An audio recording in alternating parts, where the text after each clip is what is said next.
have Dale Sattler from Toy Institute of Technology, New Zealand.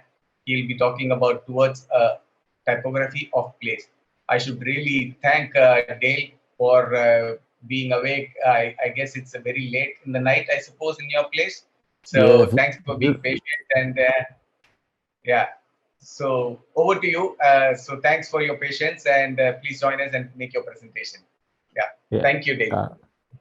Hello, everybody. Morning or evening all. I'll just share my screen and see if we can get on. See if it's working. Thank you. Okay, sure. So I'm going to talk to you about a project I've done, which is still ongoing, which is we're looking at trying to articulate a typographic method for using creating site-specific typography. So it's still ongoing. It's a series of typographic research investigations. Just going to minimize this. And looking at place-based design methodologies and site-specific design languages for typographic development.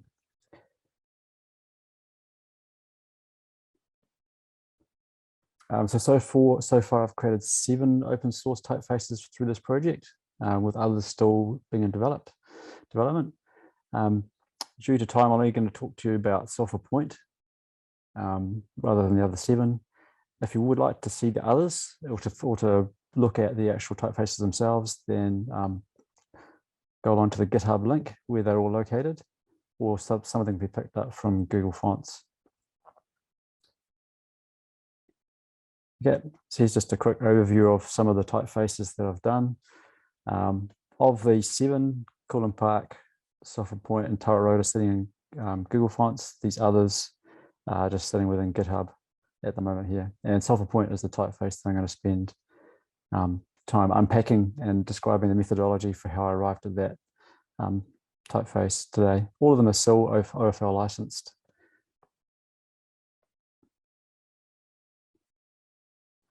Okay, so some of my key project concerns that I've tried to, these are the kind of research questions I've tried to ask and answer with each typeface.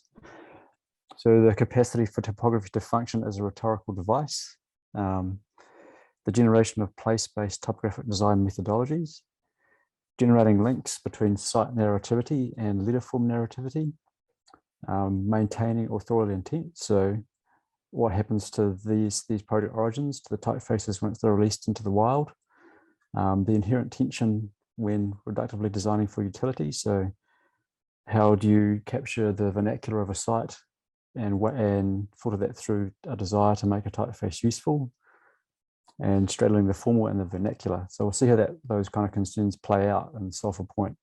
And the same concerns are played out in all of the typefaces, but have been expressed in different ways. Okay, so the main sort of project methodology, this applies to all of the typefaces. So each typeface draws formal clues and design language from both my interpretation of the site and tries to give a place-based contextual reading of the site's specific narrativity, but rendering it as part of each of the glyphs' formal language. So the process for me is a translation of my experiential metaphor derived from the sites into design language, which either directly in a more vernacular method or subtly, a more of a restrained sort of minimal approach, provides a connotative importation path for use of the typefaces. So it gives them a chance to pick up on some of this project kind of grounding, either just through the letterforms themselves or by reading some of the kind of contextual information that goes along with it. So I won't spend too much time talking about these, just some of the other methodologies that have been used for each of them. So self-appoint, which is what I talk about today. Explore the theories of political production of space from the local port and marine facilities here in Tauranga, New Zealand. Cooler Park was designed for a local park redevelopment and was given to the council to use as the signage for the wayfinding for that development. Turret Road delves into eugenics and conversations I have with my son.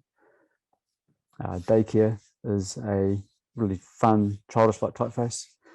4x4 talks about New Zealand State House Building Program and pulled its forms from the timber that was used in those projects. And Matamata takes its formal clues from the town grid, looking at how that town is laid out, but onto self-appoint.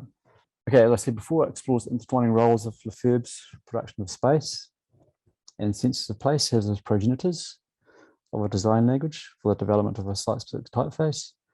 So how can these two kind of approaches, one which is a analysis of Lefebvre's way that space is created and used, and a sense of a place be used to develop a typeface?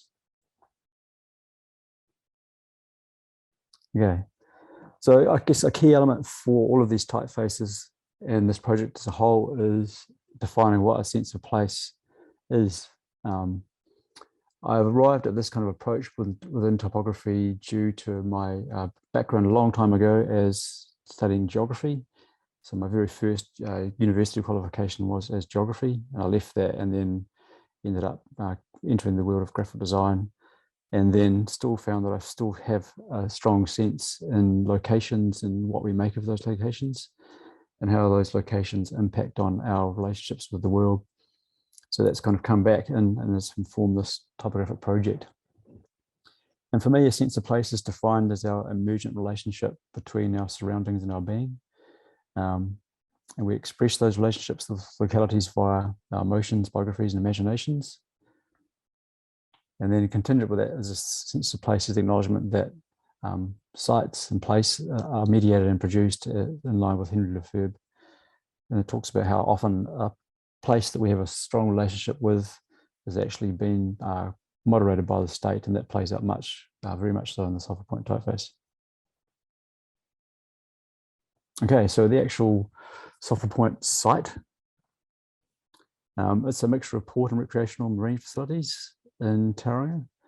Spatially, the site is an ode to parking, so it's car parks, containers, ships, pleasure boats. The primary function of self-appoint is to park. If you ever wander through that place, it's almost a desert of car parking or container parking. It's an organizational utopia of rigid divisions, rows and columns, yellow and white paint, order fenced from order, and it's an expression of human dominion over nature. It's very much a place to pass through, not to linger. To the casual user, self-appoint is simply a place to carry out preordained, spatially scripted tasks. And I'll just give you some images from the actual site just to show you and give you some context what it's like. So we've got a container stack, some of the car parking, port facilities through a fence which I couldn't access, and more car parking, boat trailers, etc. People were lining up to pass through this space. So how to unpack it? So how do I find the site, and how do I get from a typographical kind of interpretation of it? So for me, I used a technique called a derive, which is a situationist technique where I journeyed through the space without paying attention to its prescribed usages as an end goal. So rather than driving a car, I went there and I walked and just walked around wherever kind of my psychographic, I guess, kind of pressure would take me, and that kind of reinterpreted the kind of space. So I sought to ignore any of the wayfinding, to observe and to blend, wander around, take photographs, look through fences, try and get through fences, etc. I was kicked out of the space by security for wandering around and doing this, but that was just kind of fun part of the project. And from that, I kind of broke apart the space and came up with some kind of compositional kind of approaches. So out of this process, for me, the patterns that kind of emerged were very machine-like, and those to me resonated most closely with Bauhaus functional units.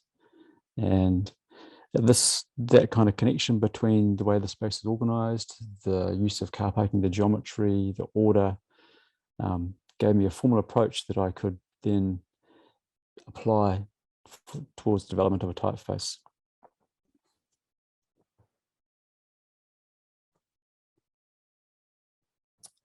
So that gave me an approach. Then I focused that down into some of the Bauhaus function units as before. So I had circle and a straight line.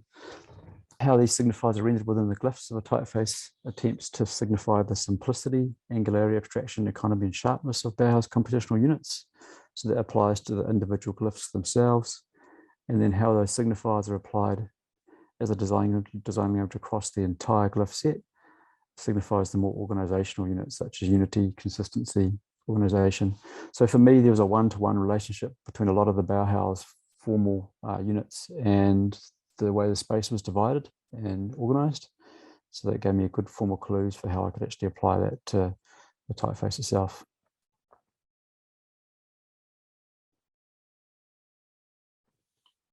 Okay, so the typeface shares some similarities with other geometrics such as crayon and Futura.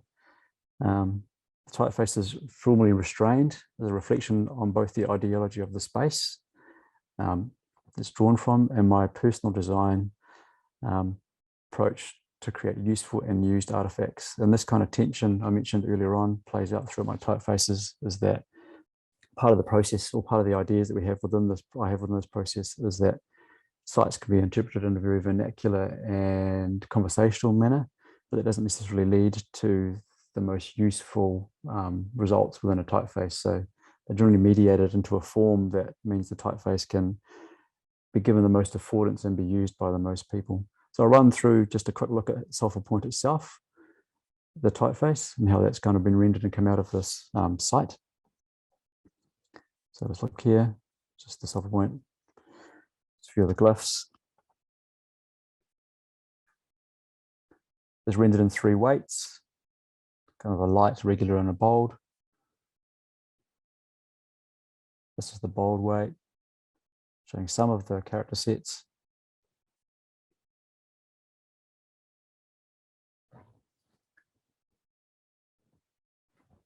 A few more sample strings. Okay. So as I before, one of my key points for these projects is my strive for utility, and that manifests itself as a tension between literal pictorial representations and abstractions. So Sulphur Point was designed to sit towards the abstraction end of this continuum, because for me it's more likely to allow for its greatest use. And I have drawn on social semiotics for this perspective. And for this, that is about creating artifacts with the most affordance. So that means that a formally restrained uniform typeface has the greatest meaning potential when employed as a semiotic resource. For me as a designer, that's extremely important, that the typefaces I create out of this project can actually be used. So they tend to stray more towards body copy typefaces rather than displays, although some of them have. Okay. So as a semiotic resource, the typeface functions on 2 planes. It's denotative in that we recognize it as a typeface. On the connotative plane, a formal analysis of its design language imports a modernist typographic design approach as epitomized by typefaces such as Futura and Crayon. But then for me, there's a tension here is how can I then backtrack in these notions of place into the typeface and maintain or keep that authorial intent as part of the typeface. So there's a few strategies I've developed to try and keep this project origination within the typefaces. So the names of the typefaces are all generally based on a place to give a connotative clue as to the authorial intent of it. The typeface is accompanied in some distribution channels with documentation to try and capture some of this project kind of ethos behind it. And it's an attempt by me to keep the context of the typeface's origination kind of alive, but it's only an attempt. So of course, in the wild, as a designer boarding and releasing typefaces into the open source font community, I have to be comfortable with the histories, inspirations, and rationales. Counting for little when a typeface is evaluated against others in a long page of candidates. So for instance, when someone comes to Google Fonts and looks at the typefaces, this background information and context is stripped away, and here the judgments are just formal and aesthetically driven. And rather, much as the sense of a place rise from interactions with space, public use of these typefaces imbue them with new and divergent contexts, give them new connotations, see them used in new spaces and gain new transient histories. So place building for me, like typeface design, is iterable and mutable. The typefaces mean something to me and ultimately mean something to somebody else and the next person who employs them. So a typography of place. So each typeface is realized as part of the project is framed as a conceptual typeface. That's how I've intended them. That's where they've been drawn from. Each typeface's research methodology draws from a direction from these specific typefaces. Without those developments, the typefaces wouldn't actually exist. And place is mediated within each typeface via design ethos towards utility and allowing for maximum use. However, as I said before, the previous slide illustrates publicly released and distributed ideas-based typography does not allow for the context and rationale of the typeface's creation to persist outside of narrow context such as that. And for me, I'm comfortable with that. And kind of along with what Bart has said in the past about where the author is situated. Okay, thank you. Thank you, Dale. So thank you for an interesting presentation and also interesting typeface. So we may want you to stay back for some more time. So we have another presentation. After that, we will have the Q&A session. I've already requested the participants to put it up on the chat box. If there is any, maybe you can have a look at it. So otherwise, please hold on. So we will have the sessions later. Yeah. Great. Thank you. Thank you. Yeah.